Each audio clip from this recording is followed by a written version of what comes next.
Hello, everyone, and thank you for joining us for a new episode of Gestalten. My name is Eric Galina, and I'm joined by my colleague, Martin Groschwald. Hello, Eric. What's up? And guten Tag. Guten Tag, Martin. Guten Tag.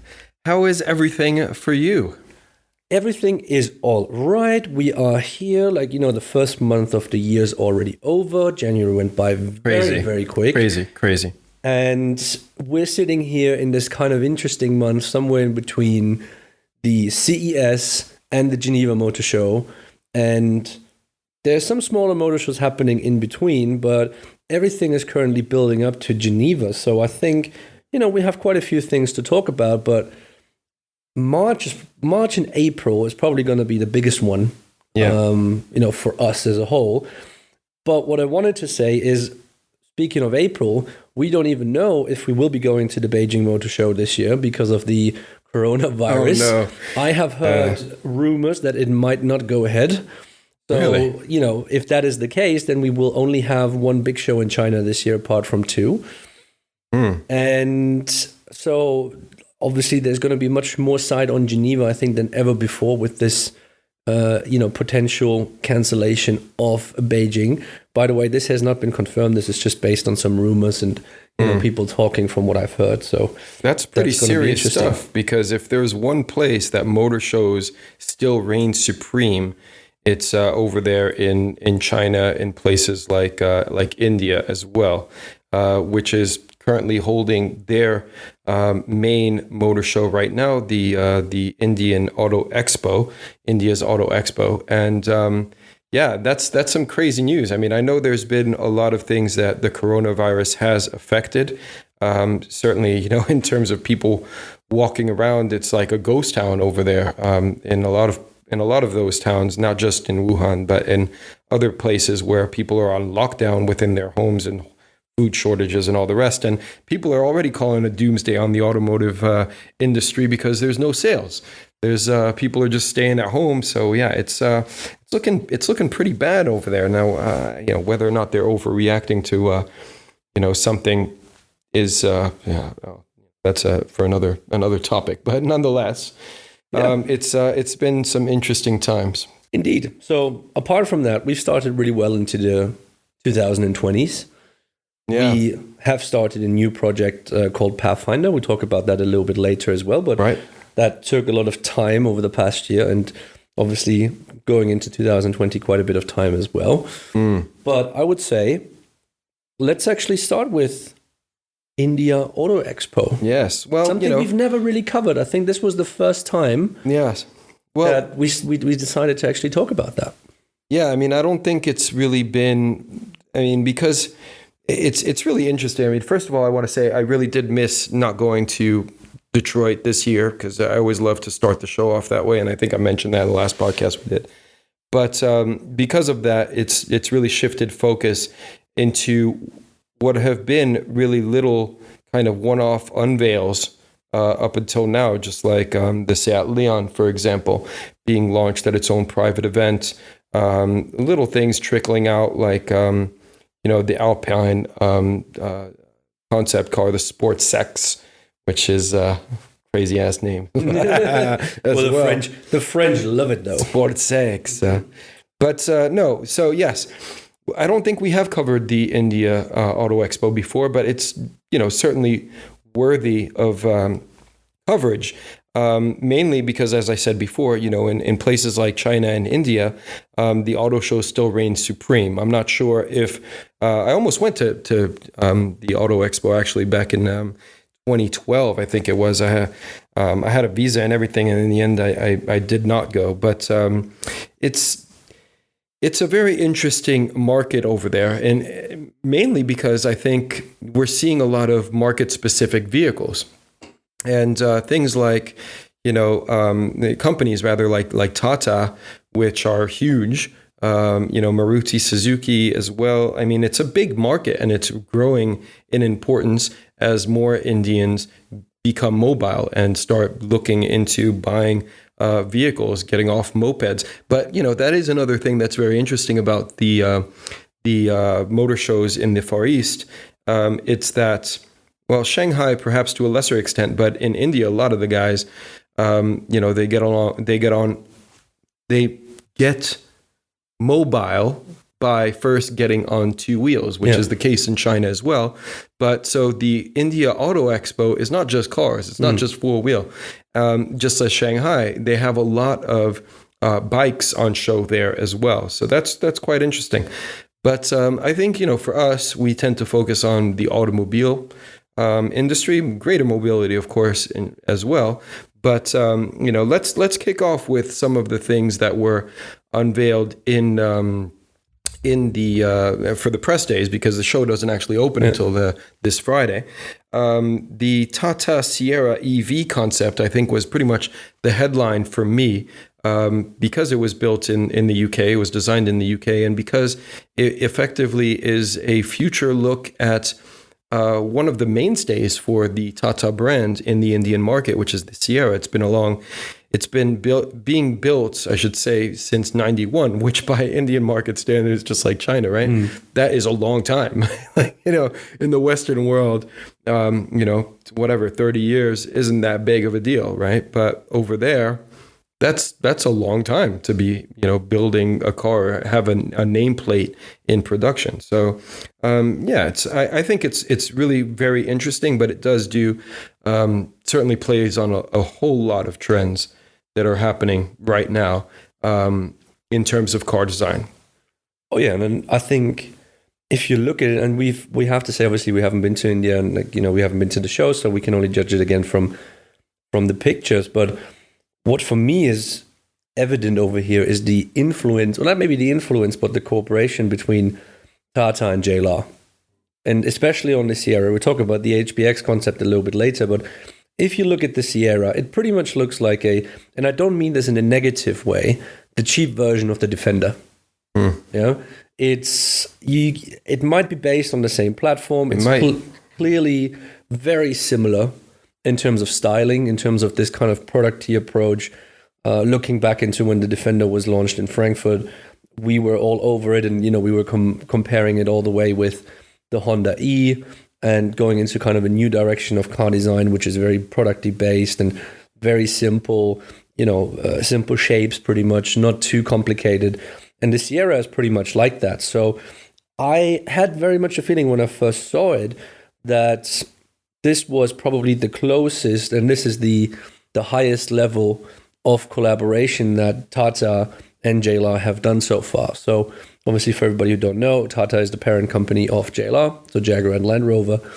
And there was always the talk, how much will Tata take from this kind of collaboration? And for me, the Sierra is the first car, SUV, whatever you want to call it, that comes out of this collaboration, which clearly indicates this was done in a very, very similar times, very similar platform, of course, as well. So I think it actually looks very, very good. I mean, if they manage to bring something like that closer into production, I think it will be a hit. If they can keep it into that kind of price range that is important as India, and I think what you've mentioned earlier with India and China is very right. The biggest difference is that China is becoming a more and more, upper salary market. So higher salaries are being paid out. The people have more money.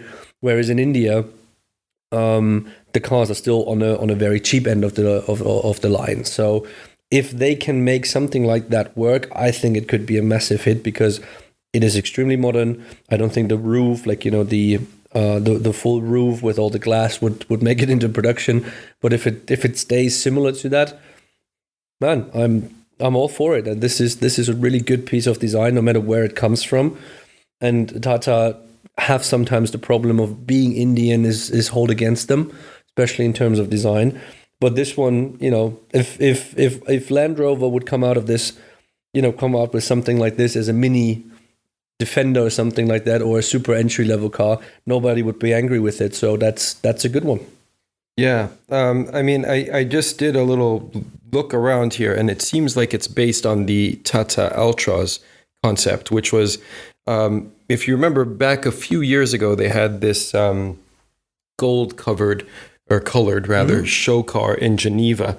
I can't remember the name of that, but that eventually became the Ultras, and that is basically what this new Tata Sierra is based on. So it's a little over 4 meters in overall length, a little under 2 meters in width, and about 1,700 millimeters. I keep saying millimeters, but I mean millimeters, of course. It comes in at just under 1,700 millimeters in overall height. So this is pretty compact for an SUV. I mean, 4 meters in length. We're talking like Volkswagen T-Roc size, right? So that is, I think, a good size for the Indian market. But I think, as you mentioned before, the design is really something that is, they're showcasing it quite well in this vehicle, because, the exterior does pay homage to the original, Tata Sierra from the 90s, but it's very modern. It's very kind of clean. And, I think it's definitely very appealing. I mean, lighting wise as well, it's got some brilliant detailing on the exterior design. But then when you move over into the interior, and this is what I was talking about earlier in terms of being inspired by trends, the rear of that vehicle is quite interesting because it's a complete kind of L-shaped lounge seat, which is quite nice. I mean, it's a concept after all, right? But it could actually reference Land Rover, because back in the day they used to have these flip down seats that would be on the sides of the vehicle, and that was really quite cool. But this is more of a modern, luxurious take on that. But then in the front, the seats swivel around. Now, what I really like as well is, besides this kind of social space that they've created, and again, it's just a concept, but I like that because that's kind of what vehicles are moving into becoming. I mean, we've made references to this in the past, where Japanese customers, for example, will use a car rental app service and sit down and take a nap, or catch up on emails or whatever in between meetings, and not actually put any type of miles on the vehicle, not drive the car at all. Yeah. So I think it's really interesting, the concept of this third space, if you will, quote unquote. And I think they've done it quite well in terms of material use as well. It's very modern. It's very fresh. It's got some wood. But I think where it's obviously referencing certain previous vehicles is, it's hard to look in the interior of that vehicle, particularly on the IP and in the rear, with the grass sections. Now, it's probably fake, but nonetheless, and not see the little Volkswagen that was shown in Shanghai. That's, because they brought, and it wasn't the first car to bring plants into the space, but it is kind of a way to create this Zen-like atmosphere within the interior of the car. So, yeah, I mean, I'm a big fan of this Tata Sierra concept. It's an EV, of course, which is playing further on the electrification trend that we're seeing all over the world, not just in developed nations, but clearly in China. It's huge, in India as well. They're moving into these types of powertrain systems. So yeah, I mean, I'm a big fan of this Tata, and yeah, it's definitely a very strong showing from our friends in the UK design studio to come out with something like this. Now, if we stick to Tata, because they've shown a second concept car in India, it's called the HBX Micro SUV concept. You as big of a fan of this one as you are of the Sierra, or? Nah, I wouldn't say so. But I mean, it does kind of reference the H2X, doesn't it? The one that was shown in Geneva last year, if I'm not mistaken. It may have been the year before, but I think it was last year. Anyway, that car had some really intense colorways. It was quite an exercise in design. I really did appreciate that car in concept form.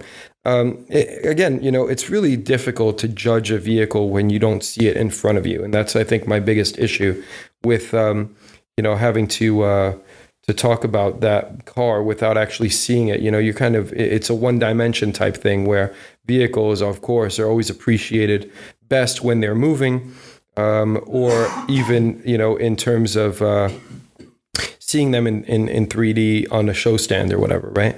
So to me, I'm probably not the biggest fan of that, but or as big of a fan, I should say, because I really do like the Sierra more. But it is, I mean, an interesting proposition nonetheless from Tata. I mean, what's your take on it? It's, I think when I mentioned earlier, like, there was always this little issue with a lot of people of cars from India and stuff like that. I think if this is still a concept, which is still dubbed as, but it looks very close to a production ready car. I don't think a lot of things need to happen and stuff like that. This is obviously quite modern in terms of what it is, but if this is, it could be anything. I mean, it could be like a Nissan, it could be, Toyota, it could be a Honda, whatever, especially looking into the Japanese cars. I'm missing a little bit this kind of, why does it make it a Tata car, like an Indian car in that sense? That's something that I wasn't 100% sure of, especially from the front. And there's a little bit of a theme to this later if we speak about the Suzuki Maruti one later on as well. But if I look into the concept with the Sierra, this tries to be more like a global car, try to please more and more people, whereas the HBX probably is not going to get outside of India and into the main markets and stuff like that. So I think it could be a little bit more Indian. Obviously, the colorways are very important. You mentioned this already, but do I need to have that kind of off-roader style? Do you need to have it that cool, or like if it wants to be that cool in that sense? I don't know. Like, I think it's this typical kind of thing. It's solid, but it's also something like, we will discuss it and like 2 days later, we've completely forgotten about it. Whereas I think the Sierra will stick to our minds in a little bit more longer term fashion.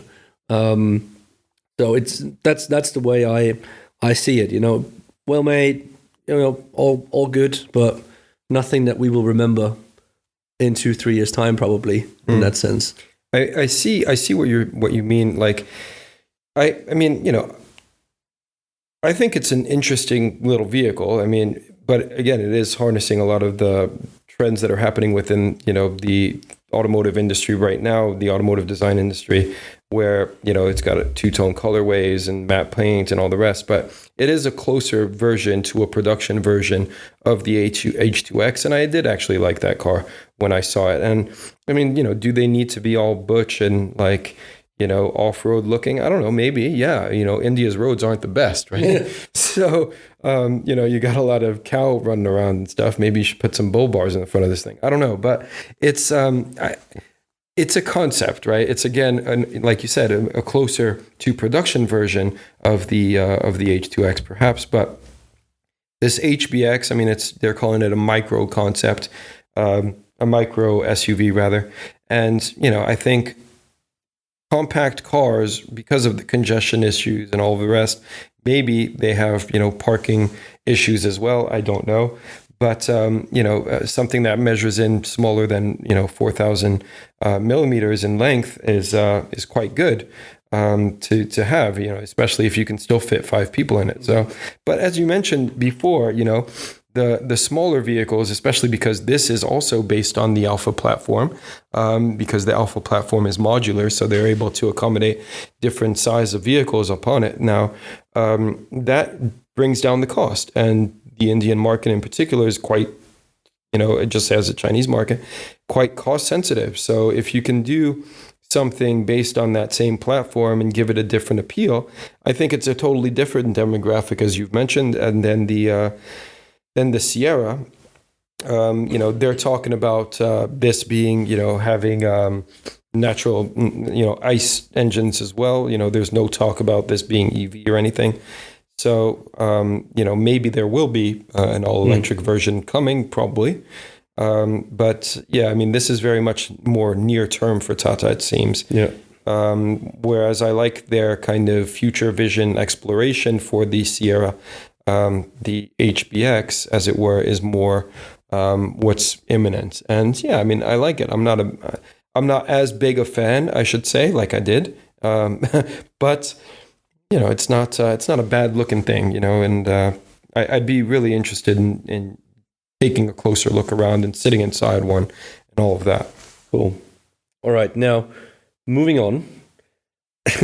I want to talk about something again shown in India. And I thought this was a Nissan. Okay. It looks. When I first saw it, it looked like the IMS concept we saw in Detroit in 2019, which is right. the Maruti Suzuki Futuro E concept. What Right. a name! And I'm a little bit shocked. Like nothing really makes sense on that thing when I look at it. It seems like everything, was there already. The rear is a little bit like Infiniti. The front looks like the, as mentioned, like the Nissan. It's a little bit higher than the Nissan. It's more like, compact SUV style. And it's just absolutely nonsense, I have to say. All right. Tell us how you really feel, Martin. All right. Obviously you guys know me. I have an opinion about things and stuff like that. But this is something that, look at the front, and obviously, car design is getting similar and similar by the day, pretty much, in like different brands. But this is nothing at all that I would say is unique in any kind of way. I mean, this is like the Suzuki going out, hey, let's do something cool. Nissan has done something cool in Japan. Let's copy it. Let's put it on a platform that we might have lingering around a little bit in our caves or whatever we have, and then put a show car on it. I mean, no, thank you. The interior is the best example for that. The screens all over, nobody has really an idea what to do with the screens. The sketches, what we can see on the car as pictures are not really great. I don't know. This is something where I would literally say, hey, if I want to see the good version of it, the original, I probably go to Nissan and have a look at that one. If I want to see a cheap copy of it, then that's pretty much it. I would have expected, and this sounds really bad, I would have expected something like this being shown in China, not in India. Well, I mean, this is, again, another kind of specially designed car for the Indian market, if I'm not mistaken, right? Maruti Suzuki is, just in the name itself, more of an Indian vehicle. From that, it's targeting that market, is what I mean. It's created specifically for that market. And so, I don't know. I mean, we're seeing these SUVs, coupe SUVs, because that's what this is. There's a proliferation of them from all sorts of different brands. So, obviously, if you take a look at this vehicle, it's playing on those exact same themes that we've seen in the past from other Suzuki products as well, like concepts in particular, because they haven't really ever brought them into production. So this is another, Futuro E concept thing. Of course, it's an SUV because it's, it's India, and because it's that's the future of automotive design, or so people are saying, and we're seeing reflected in the numbers at which people are buying these things. And of course, it's a coupe because, hey, Mercedes has one, BMW has one, hey, why not, right? Bring it in at a lower price point and throw an electric powertrain in it. Now, there's a lot of things that I don't like, which are very trendy. Again, it's like, why do people copy things even when they are not good? And so, of course, the full width headlamp, right? The tail lamps as well, corner to corner, you've got lighting. That's fine. Okay. What I really dislike, however, is if this thing is to have any semblance of an SUV, therefore, quote unquote, off-road, why in the hell would you have wheel arches in piano black? And they're not the first ones to do this. We saw it first on, I want to say it was the Q2 from Audi. And back then I was baffled. It's like these parts are probably the ones that are going to get the most, wear in terms of being near the wheel, in terms of having chips from rocks, in terms of, and these guys are putting some piano black applique on it. It's like, okay, yeah, this one perhaps it can be forgiven because it's a concept, probably would never come out that way. But the other thing that is annoying to me is that there is no interior on this vehicle. it's like blacked out, right? I mean, maybe they did some sketches, maybe they did some cool stuff, but in the end, maybe they missed the deadline and they did not showcase the interior of this vehicle on the show. So, whether it exists, it could be. I mean, it's just, some black glass. I'm willing to bet if we were to take a closer look at this, we'd see a half finished interior, covered and we wouldn't be able to see past the belt line on this car. So I don't know. I mean, this is one vehicle that I'm not a big fan of coupe SUVs either. I think they're trying to blend two typologies and then it just doesn't end up working out very well in either case. It's not more capable off-road. Yes, you do sit higher. The only thing you've got is the benefit of a higher H point. So if you're, a trendy or a style conscious lady and you want to get around with something that's a bit higher, but you don't have a family and you don't need to worry about practicality, then perhaps this is something for you. But I'm not a big fan of coupe SUVs, and I never have been. All right, moving on. Yeah, moving on. What's our favorite brands? I mean, we've said so many good things about them over the past, I would say, couple of years. Kia coming out with yet another concept. This time, I would say a beefed up version of the Picanto, the little hatchback that they have. Is now called the Sonnet. The Sonnet Concept? Concept is called, yes. Fine little thing. And as we expected from Kia, quite solid, but not as progressive, I would say, as they have been over the past year. I think this one is a little bit more of the more conservative side of the design. The front, I don't like these. I don't know if they're fake intakes or if they're actually having a function, but the front intakes below the grille. Sometimes it looks a little bit too much. Maybe that is a sports version or something like that they're showing. This could have been I think resolved a little bit nicer, a little bit more classic, a simpler way.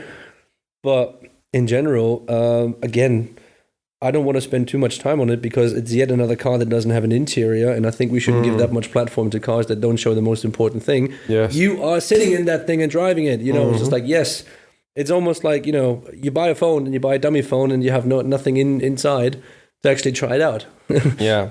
No, I mean, I definitely agree. And in that sense, it definitely seems like, they are living in the past in terms of, not showing vehicles in China and in India, of course, they're showing vehicles with no interiors.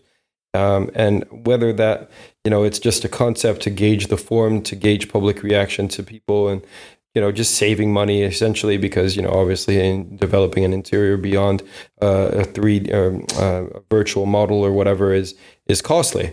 Putting anything into, a physical model is costly. So, maybe they're just trying to cut corners and just gauge public reaction. Now, when I see this car from an exterior perspective, I really like it. I mean, I think it's voluptuous, it's sporty, yet it's also beefy and, it has some cool little detail elements like, the red colorways and stuff, which Kia does well. Also, I really like, the shoulder line on this car because there's a soft shoulder and then there's there's a lot of very subtle detailing on this, which, Kia does surfacing particularly well, in my opinion. I think they've done a great job under Peter Schreier, now under Luke, who's leading the Hyundai group overall. But I don't know where this vehicle came to be. This is apparently the third vehicle specifically for the the Indian market. And, a company like Kia is actually quite progressive in terms of looking at these different markets and saying, hey, we should probably make some inroads. And this is, again, a compact, perhaps micro even SUV, which, I think there will be quite a lot of buyers for because Kias are still relatively cheap from a price point perspective, but definitely don't communicate that in terms of design. Yeah. And I think that is definitely a huge bonus for them because, it's a good looking thing, it's and if they can put it out there, again, this is build a concept, but it looks pretty damn near production ready. Maybe it's just a concept because it doesn't have an interior and stuff. But otherwise, I mean, there's nothing really from this that you would say they can't do this or it would be too costly to do this. This looks damn near ready. Yeah. All right. Last but not least, for the concepts, we have another company that we actually like. Well, at least I personally like, which is Skoda. And they have shown a concept of an SUV, which is very, very much on the same platform as the Volkswagen that we're going to talk about later, also based on the MQB platform. And it's called the Vision In, or again, looks very production ready, or at least, you know, on a very, very good way that this could come actually the way it looks very, very soon. And once again, very bold in its color and trim. This time they went for the orange colors, orange and black, pretty much as a combination with some like chrome-ish silver highlights always through it. So that's just this kind of solid thing. What comes out of Skoda, there's nothing bad about it. They don't go over the top. You know, they never have. I don't think they ever will, especially on exterior, will go crazy.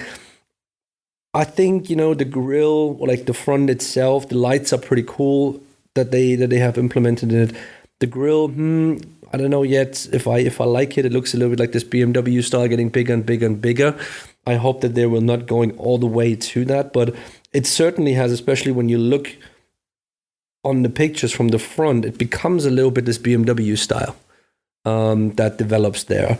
And obviously then, you know, the side view and the rear. The rear is becoming quite Audi. Like there's quite a big influence from the Audi side, especially with the sculpted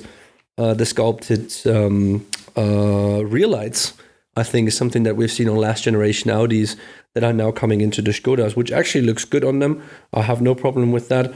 And it's just a plain solid car for me, and this is why I like this brand. I think in terms of the price that you get, similar to Kia, you know, the price that you get and the design what you receive for that price is outstanding value nowadays. You know, and this is probably one of the cars that was still inspired by Joseph Karban before he left.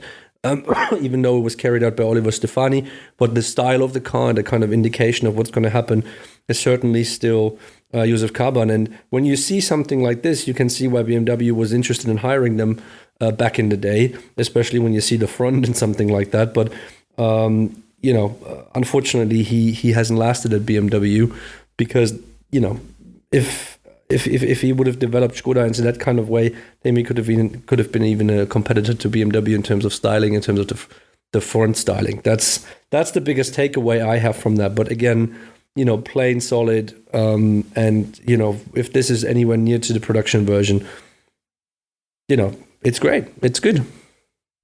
Yeah, I mean, I do like what Skoda is doing. I prefer what Volkswagen's doing right now, if I'm honest. Just from a grille perspective and a surfacing perspective and stuff as well. But nonetheless, you know, Skoda has really carved out quite a name for itself, and it's definitely a very reputable and quality product.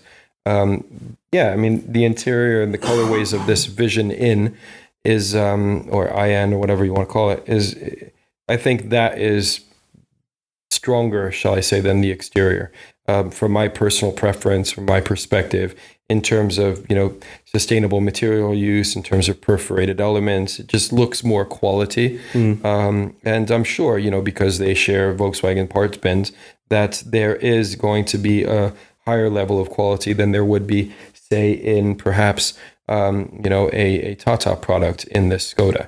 Again, I'm not there touching things and poking around, but I'm willing to bet that this would be on par with Volkswagen products, again, because they use a lot of the same suppliers and it's part of the same group, than something perhaps that is not quite as quality focused and, you know, more price point driven. So that's basically the competitors to this brand.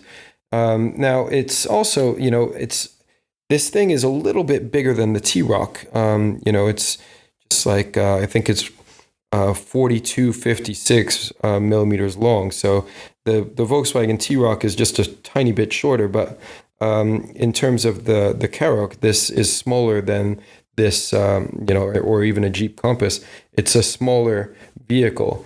So again, it's like smaller SUVs are kind of the thing in India right now, or at least that's what automakers are thinking, because that's what they're launching over there right now.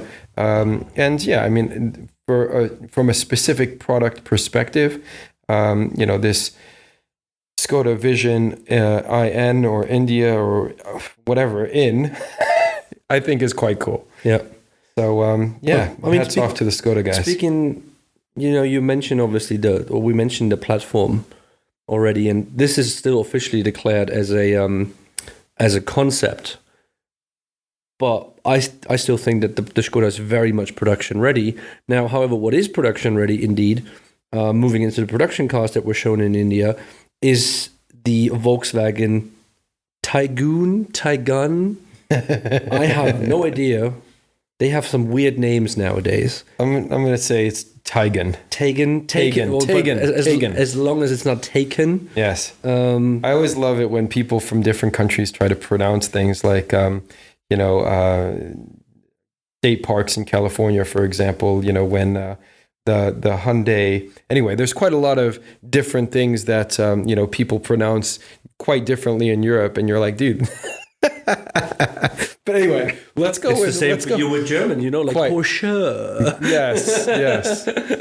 So anyway, I think it's quite interesting to hear these names, and if unless they put them into or have the press conference and pronounce it in front of you, you don't really have any idea. So your guess is as good as mine. But I'm going with Taygun in this particular instance, because Taygun sounds a bit stronger than Taygun. which is fair enough. So apparently we had a little bit of confusion about this thing. The name was shown about 8 years ago already in a concept car. Apparently, this car has been lying around in the shelves of Volkswagen for exactly that amount of time. And now they had to find a time to bring this out. And, it looks like, obviously, built on a platform, shared with a lot of other companies, in the Volkswagen group. Probably something like a Q2 Audi platform from that kind of size. T-Cross, I've have it in front of me here. Looks a little bit more like an Indian version of the T-Cross. So when we first saw it, we weren't sure if we had seen anything like this before, but then we checked and it's a new car, but name was there before. We in Europe have the T-Cross, so we've seen something similar already.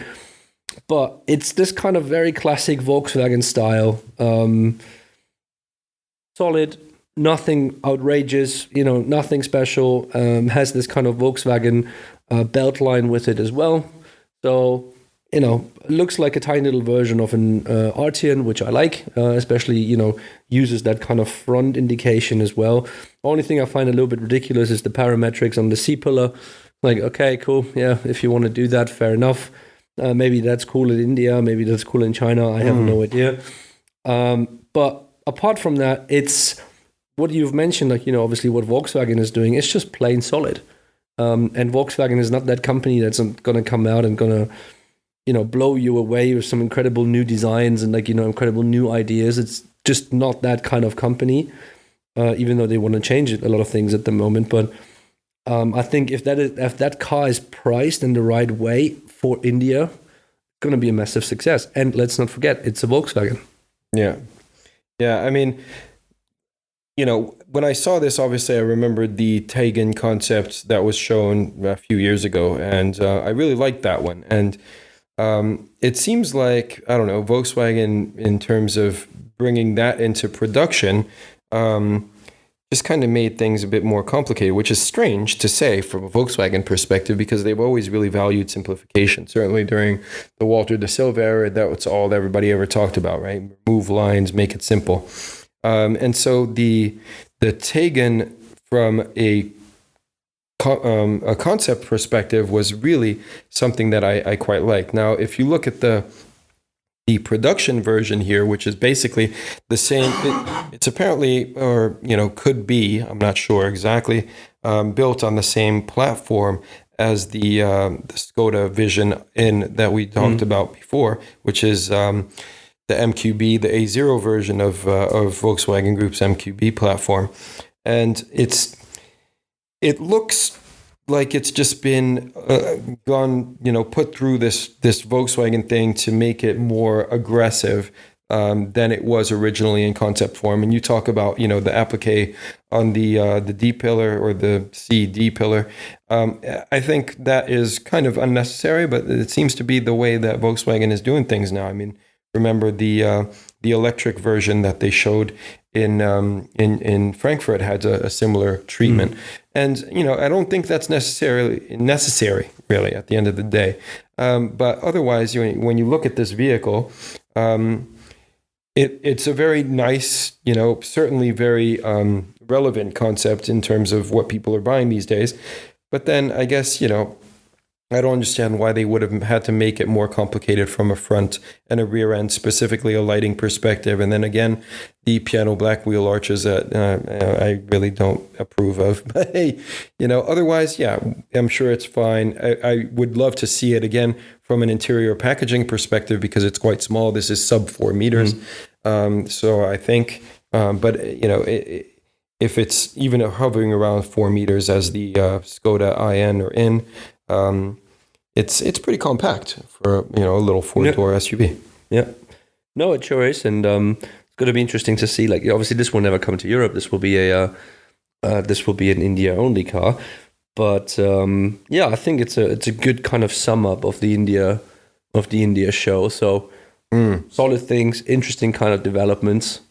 But not a lot of these things will actually make it to Europe or the US markets or the major markets. Including China, of course. Now, let's actually talk about some stuff that will make it to the big markets on a production level. And we have 3 cars to discuss from that side. And let's actually talk about something that I am not 100% sure if I like it or not. Obviously, it is an SUV, but it is a very interesting car, which is the Genesis GV80, which is the first SUV coming out of the Genesis brand. And obviously, if you don't know, Genesis is the luxury brand of Hyundai. And this was at first kind of, restarted in a big way by Sasha Silipanov with the Essentia concept and then continuously developed further. And this is the first production car under the guidance of Luc Donkerwerke that has been released for the Genesis brand. And of all the pictures that we have seen, it is very visible, in my opinion, that Luke came from Bentley and Sangyup as well. I mean, from the grille, to the lights, to kind of the side view as well, there is clearly this kind of Bentley-ish style to it. And I don't mean this in a negative way, because this car is 10 times better than the Bentayga, which is probably one of the more difficult cars ever to come out of Bentley. But this would be, for me, actually, the successor of the Bentayga. Much more, much better design. It looks much simpler. The lights are pretty cool. If you actually look into it, there's one really cool feature. The exhaust looks actually like the logo or like the front grille, which is a tiny little detail, but it's pretty cool. The interior is very clean, very tidy in the way it is. And like I said, I do like the lights. That is really something cool that they have done over there. They've split them into 2 parts. And it's not the most beautiful SUV that we've ever come across at, but it's certainly coming, if you see the kind of direction that the people came from, especially Luke and Sangyup, both coming from Bentley, this could very well be the next Bentley, and it looks, it looks luxurious, it looks good, and like I said, the lighting with the continuation on the air intakes on the side all the way to the back is pretty cool, very well done, and certainly for a first SUV for a brand like that. And we all know how competitive they can be in terms of pricing, especially compared to to Mercedes, BMWs, and Audis.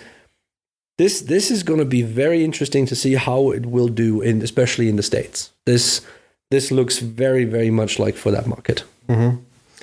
No, I mean I think it's a great first run into the SUV space for the brand.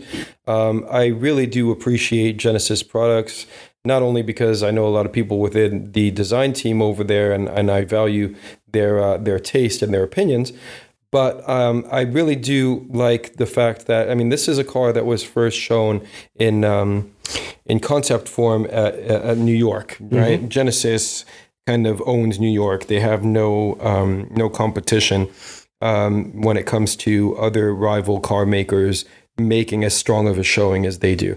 And so when it was called the GV80 concept, so it hasn't really differed much in terms of name, was shown, there was a lot of input from the team in California, if I remember correctly, on creating this GV80 concept. And subsequently, I did go and see it at Pebble Beach over there at the Hyundai house when they unveiled, when they had a gathering over there. And to see this thing in person, it's a big car, right? But it's not imposing, and it certainly is very quality in terms of luxury. So there was a lot of really premium touches, particularly on the interior. I remember the wheels, the intricacy of those designs and that detailing was superb. And then, of course, the headlamps, which you've mentioned, the two lines, which were, very simple on the concept, and have now been translated into the production vehicle.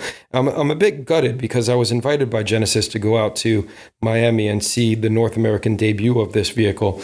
And, I couldn't actually justify going out there for 2 days, to go and check it out. So hopefully I will have occasion to see it in person because, as I said, it's quite a big deal for this brand because everybody knows how successful SUVs are in the marketplace.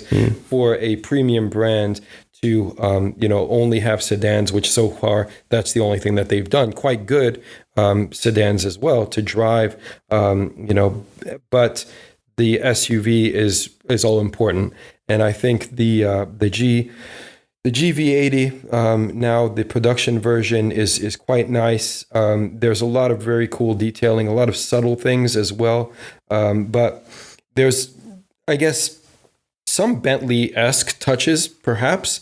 I just see it kind of more in terms of the body side in particular. Mm-hmm. It's quite dynamic. It's not like, solid and straight, and it has there's a lot of movement in there. And I think, from that perspective, it seems more like Genesis is first and foremost an American market brand, right? That's the market that they're trying to move into. But at the same time, I don't think that they are losing their Korean roots, if that makes sense. Yeah. From a design lineage and perspective, it seems like there's still quite a lot of that, Korean vibe, if you will. And maybe, it's Sang-yup, he's exterior design director, head of, the Hyundai Group from an exterior perspective. And I think he may have even moved up or wrong. It's hard to keep up, but there's a lot of changes there happening quite regularly. Yes, quite. And I mean, he is from a Korean background, but at the same time, he's done some really good things over at Bentley, and before that over at GM. And I think he and Luke, as heads of department, as heads of the design efforts over there, are doing a very good job with the Genesis brand. And I think the team in California as well is doing a very good job. And, John Kostecki over there, brilliant stuff. So, yeah, hats off to these guys. I really do enjoy what it is that they put out in terms of concept and production. And I'd love to see this thing in person, particularly the interior, because it's just so lush, right? I think we actually might have a chance to see it in Geneva because what you've mentioned is obviously they want to move into the European market. So there's a good chance that they might actually show it in Geneva. It's not confirmed yet. But let's actually see what's going to happen. But that was a very good surprise. I think, this was a good kind of direction that Genesis is moving towards. and hopefully they still build the Essentia. That would be great. Absolutely, or even the little guy, the mint. I love the mint as well. Yeah, that would be cool. Yeah. But look, let's go through a couple more things because we've already been in here for 45, 50 minutes. Yes. But all right, we like to talk, man. We like to talk too much. We do. Anyway, thank you so much for listening, guys. Thanks for sitting through all this stuff with us. We're not done yet. Let's talk about the Spanish Golf. The Seat Leon. Yes. They have presented the new one in Barcelona. Obviously, I think it's the most important car for Seat, at least in terms of numbers and just sheer sales numbers that they have with that one. I think we actually saw a teaser when we went to see Alejandro about 18 months ago. Whenever showed us a first teaser. Obviously, couldn't talk back then about it, but it was already going in a very interesting kind of direction back then. And again, I'm always surprised what these creative minds can come out with in this kind of platform, kind of generation that we live in now. I mean, you can clearly see there is some kind of, Golf-esque directions in there, but it's not just a plain copy with the Seat badge of the Golf. It has its own identity. It certainly has its own kind of direction that it moves into, and that is very refreshing to see that they can keep that. And I think it's certainly exactly what they want to do. They want to aim for the young people. And I like the interior that they do. I like the screen that they're doing. I like, the way how clean it is. I like the colors that they're using for the cars as well. The color trim is usually very good coming out of there. So good overall package, I think. I mean, of course you can be critical about this, but I think in terms of, Alejandro leading the team that is coming up with, creating an individual brand identity for, Seat, when it's using quite a lot of common elements from the Volkswagen group, but still giving it that emotion, right? That vibe that's very Spanish. I think they've done a very good job on the exterior design of this car. Now, a lot of people I've seen, will reference, there's some tones of Focus in there, sure. Perhaps there's even some elements of Mazda on the front wheel arch coming off. The 3, for example. But all of these cars are kind of in the same space. And it does do a very good job to differentiate itself from its Volkswagen, siblings, if you will, or cousins. But I think overall it's a very appealing product. I think the Leon's always been something that is extremely important for the brand, as you mentioned, but perhaps is going to be playing second fiddle to the roster of SUVs that they've got coming out. But yeah, I mean, I like what Seat's doing. I think, there is sufficient differentiation amongst this brand to showcase more emotion than their German counterparts. Is it perhaps a bit too similar to other products? I don't know. I mean, maybe, yeah, perhaps, but I think, as you mentioned, they're doing a lot of very interesting work from a color material standpoint. In the beginning, we've got Francesca Sangala, who joined over there, about 18 months ago now. I want to say from Mercedes. So, she knows her way around. She does definitely, bring quite a good contribution to this. But I think this vehicle would have been signed off before she joined anyway. But nonetheless, I do like where Seat's gone. I like this new Leon. I like Seat's cars as well. They're generally very fun to drive. And it's, I mean, there's a lot of good things going into Seat now. And this is one of the things that I think is representative of that. So. Yeah. All right. Last but not least, in terms of the cars, one car we had a lot of fun with, just in terms of not realizing there was actually a new one coming out, which is the Cadillac Escalade. And a little shout out to our producer Eddie. No, it does not come with Lamborghini doors. If you're old enough, or in our age, you understand this little reference here. But It is another Escalade. It's another huge car. It comes with a V8. So what's not to like about old V8 engines? You know, with 6.2 liters. Yeah, Only America can do something like that. Germans would not allow you to do that. Maybe Lambos or like, you know, super sports cars.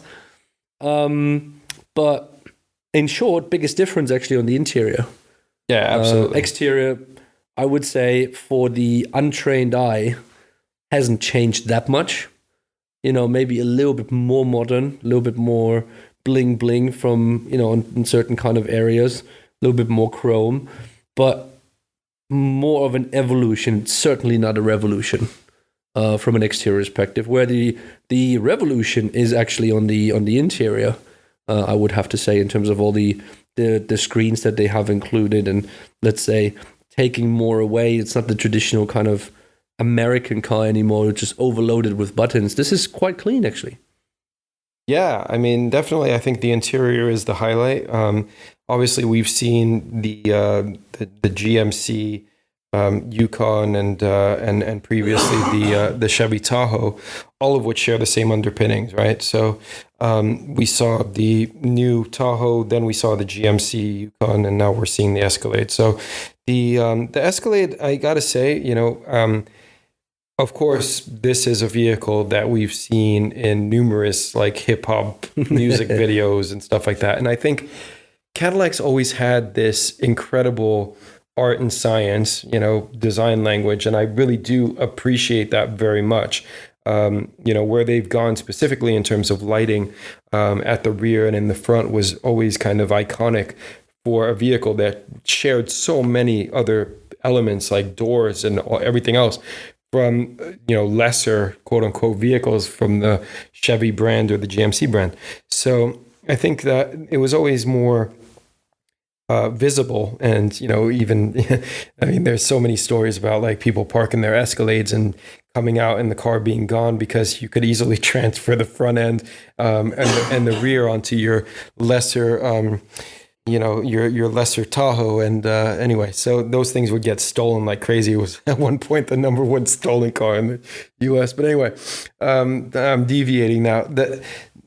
I think from an exterior perspective, yes, perhaps it's a bit more modern feeling, but I don't think it's as it's as different as some of the other models now. It's perhaps a bit more elegant than those other models because I don't particularly like the redesign of the Tahoe or the GMC, but I think from a front end perspective, to put in these horizontal lamps when you've had vertical lamps for the last I don't even know how long, right? Super long, was kind of an iconic DRG on that car, and you know, maybe iconic isn't the right word, but it was certainly recognizable.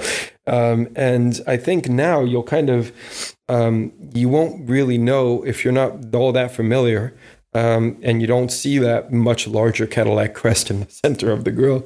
You might mistake this for being something else, you know, because of the fact that it's just more traditional in the sense, you know, with these horizontal lamps. But you're absolutely right to reference the interior. That is certainly leaps and bounds ahead of its predecessor. I think that's also a huge differentiator in terms of the brand. You know, the interior of this car has nothing to do with the interior of the other two models that I've mentioned. Now, it also draws some influence from the Cadillac Escala, which I also have a video of, where Andrew Smith, the director of the Cadillac brand, walked me through that car at Pebble Beach a couple of years ago now. And the interior of that car was really, really clean and elegant and nice and had some really cool elements. And unfortunately, the only thing that made it over, it seems, was the IP. Unless we're talking about, you know, some of the materials and things that may have made the transition into production form. But nonetheless, if they only use the IP and the screen and the overlapping OLED displays, that's still a great thing to have in this new Cadillac. So, yeah, I mean, that's interiors are much more important than they've ever been. It's good to see Cadillac paying attention to that because, hey, if they don't, they're just going to be continuously eating dust of their luxury, you know, competitor premium segment rivals. 100% agree. Yeah. So All right, let's finish this off. We just have a couple of news, I think, to share. First bit of news, something that we love to do, designer moves. Actually, not really a move apart from, it's more like a promotion, which is Daniele Calonazzi, or Calonacci. My Italian is absolutely horrible. But he has been promoted to run Alfa Romeo and Jeep in the European continent. Yes. So, and he will be replacing Scott Kruger, who will be going back to the US, I would assume. Yes, that's right. So, I mean, Daniele Calonacci, I believe, but I could be mistaken as well, so don't take my word for it. But, he is one of the Instagram warriors. He is an OG. He's out there on Instagram like a bandit. And if you don't know who he is, you haven't been on Instagram. But anyway, he does some extremely cool like renderings and things. And now, yes, indeed, he's been promoted. He's replacing Scott Kruger, who was previously head of Alfa Romeo and Jeep for the European and Middle East region. And so basically that is, he's going to be part of Klaus Buse's team, of course. And while Scott moves back to the U.S.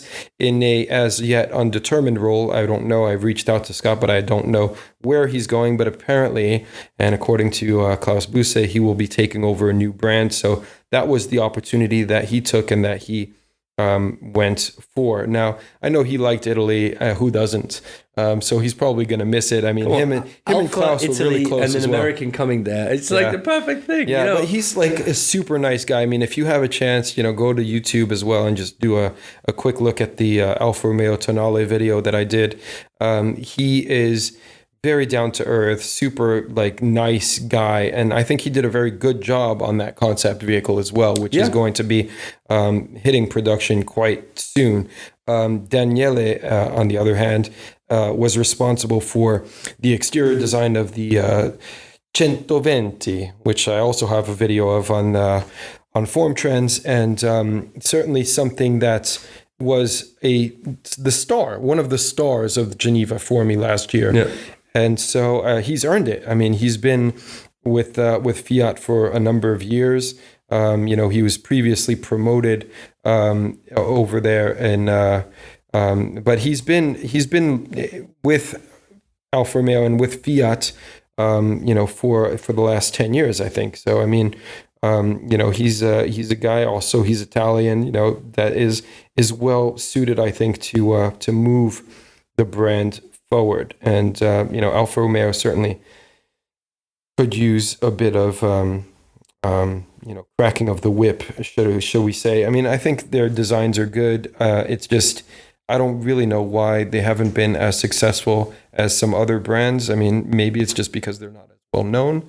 Maybe it's because of the price point. Maybe price point is probably a good point. Yeah, but anyway, so we wish obviously Daniele all the best. We're looking forward to see what Scott's going to come up with. Yeah, that's going to be very interesting. And to finish off this episode of the pod, few announcements to make. First announcement is we will have a few recordings of special episodes in the next few weeks. So be prepared for some cool stuff coming out. With probably some people you might be surprised to talk to, some people you might know or might not know. So that's going to be cool. Also, obviously, this will come out on a Friday, and on this Friday, we will be in Pforzheim as well as in Reutlingen for the respective degree shows. And we will certainly be talking about those a little bit on the next podcast. As well, both Eric and myself will be there, so we will be speaking to a lot of the students, a lot of the people around there, so hopefully getting some kind of new info, new kind of directions that will happen at the moment. And last but certainly not least, we wanted to do a little bit of advertisement in our own causes or cases. We have launched a new project called Pathfinder, and this is an online platform which is aimed for students and recent transportation design graduates. This platform will give you the opportunity to get in direct contact with, decision makers, hiring managers at the respective OEMs. We will have most of the global OEMs actually as part of this project. And this project will give you the opportunity to find internships during your studies. It will also be able to help you to get your first foot as a professional into the industry. We'll have a job board, of course. We will have design challenges, part of this on a very regular basis, both run by OEMs, run by us as well. And we would absolutely love for all of the students listening to us. Obviously, if you're a manager or working for an OEM and you have not heard about Pathfinder before, join us as well. And that's going to be a very, very cool thing. It took us a long time to develop something like this, like getting all the information from the people and what they want, what they don't want, the kind of direction that they want this to move into. And most importantly to say for us, this is not just for exterior, interior designers. This is for everything that happens in a design studio. So you will be able to find internships for, 3D modeling in Alias, Maya, Blender, Grasshopper, whatever you can think of. Visualization, exterior design, interior design, UI design, UX design, design research, everything that is now happening within a transportation/mobility design studio will be represented on this platform with internships, entry-level positions. And we're very proud of this. This is a little bit of, us giving back to the community, saying thank you on top of the podcast, of course, that we're doing, because, it's usually not our expertise or our professional background to work with students a lot. And this is for us the opportunity to give back a little bit. So check it out. You can find it on pathfinder.careers online. And if you have any questions, that brings us to my point of saying thank you to Eric as well. If you have any questions about Pathfinder or about the podcast, please do contact us on social media. Eric, where can the people find you? I can be found at Form Trends, so at Form Trends on Instagram. I just joined TikTok as well. I'm on that. I'm everywhere, man. You absolute muppet. Form Trends everywhere that you can think of. So Instagram, Twitter, Facebook, LinkedIn, whatever, man. TikTok. Just find me. I think I really like TikTok because it's like just fly by the seat of your pants thing. And I think it's amazing just to kind of, do something without like worrying about, I don't know, curating stuff and putting time and effort into it. I think TikTok's going to be a really good thing for me to share moving forward, just, quick snippets. But coming back to the just Pathfinder. Can I have a special shout out on TikTok from you with, you kind of lip syncing to one of your favorite songs? Dude, I don't sing, man. I don't sing. It's all car centric, man. It's very on brand. I do try to throw in some dope tracks when I can, but otherwise, it's very car centric.